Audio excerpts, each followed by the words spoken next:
asambleísta Virgilio Hernández. ¿Quién habla?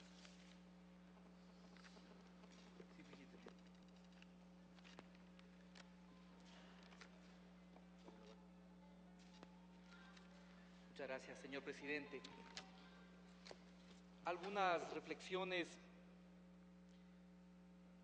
muy breves, reconociendo que efectivamente la comisión ha incorporado muchos de los aportes que se presentaron durante el primer debate. Sin embargo, creo que es importante puntualizar algunos elementos que enriquezcan este proyecto, que sin duda es fundamental y además importante. Si nosotros hacemos un poco de historia, algunos propia y otros recordamos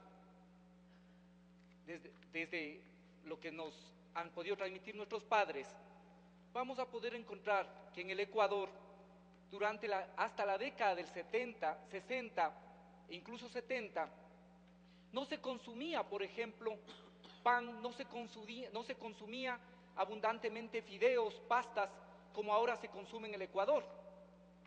Esto fue únicamente posible cuando, a través del programa de Alianza para el Progreso, se introdujo trigo que además en muchas condiciones era no solo subsidiado, sino regalado, con lo cual ningún productor puede competir.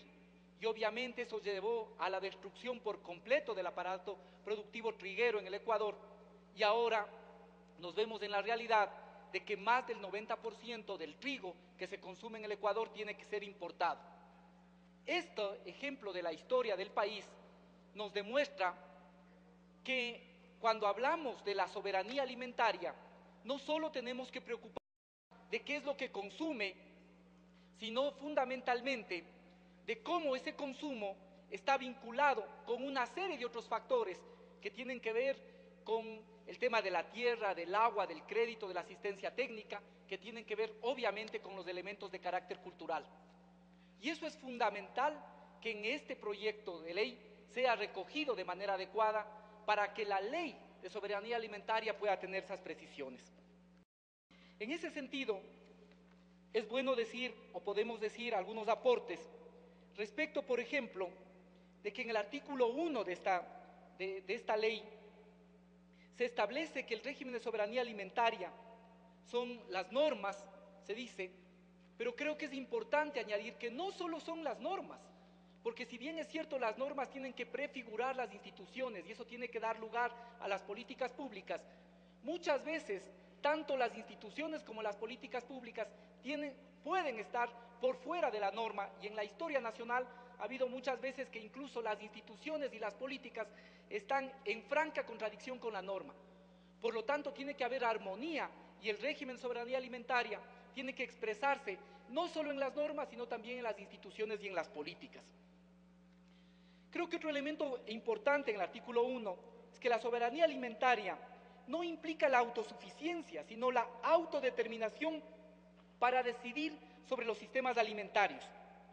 Y en ese mismo artículo 1, creo que hay un elemento que puede ser perjudicial hacia el futuro, y es que establece que esta ley orgánica prevalece sobre otras leyes que también tienen que tener el carácter de orgánico. Eso está contra la norma constitucional, porque la Constitución ya define claramente que las leyes son orgánicas y ordinarias, en razón de su materia, y todas las leyes orgánicas tienen el mismo nivel. Por lo tanto, no puede prevalecer una ley orgánica sobre otra, sino que estas leyes orgánicas están en el mismo nivel.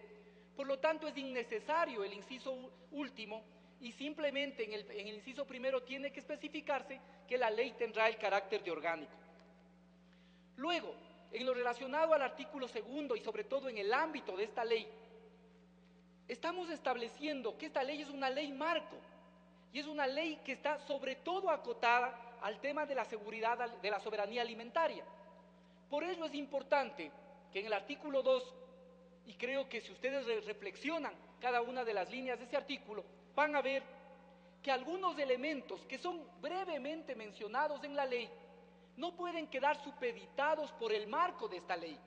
Por lo tanto, es importante eliminar del ámbito de la ley lo que tiene que ver con los recursos hídricos, porque para ello habrá una ley específica. Lo de la participación social no tiene sentido que esté regulado y que aparezca normado por esta norma. lo de la organización territorial, lo de la agroindustria, lo del empleo rural, lo de las formas asociativas y comunitarias, lo de la frontera agrícola. Para esto están previstas normas específicas y no tendría sentido que en esta ley se las trate de manera absolutamente ligera y además de una forma que no da cuenta de lo que significan estos ámbitos que está fijado en el artículo 2 de esta ley. Luego, me parece que es fundamental establecer en ese mismo artículo que el respeto irrestricto no solo es a los derechos de la naturaleza, sino al derecho de las personas y colectividades a la alimentación.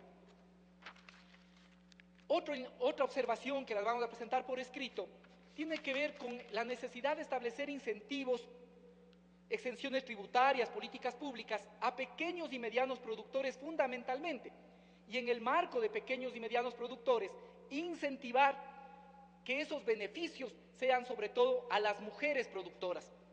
Aquí yo tendría una observación adicional a lo que se ha planteado respecto al artículo 10, y es lo relacionado con el tema del subsidio, que no solo tiene que ser oportuno, sino que además de subsidio tiene que ser para los pequeños y medianos productores, porque también tenemos conciencia en la historia nacional que este tipo de subsidios ha beneficiado a las grandes plantaciones y a los grandes terratenientes, y no sería raro que después de subsidio permita, por ejemplo, y se traslade a grandes plantadores, por ejemplo, de banano.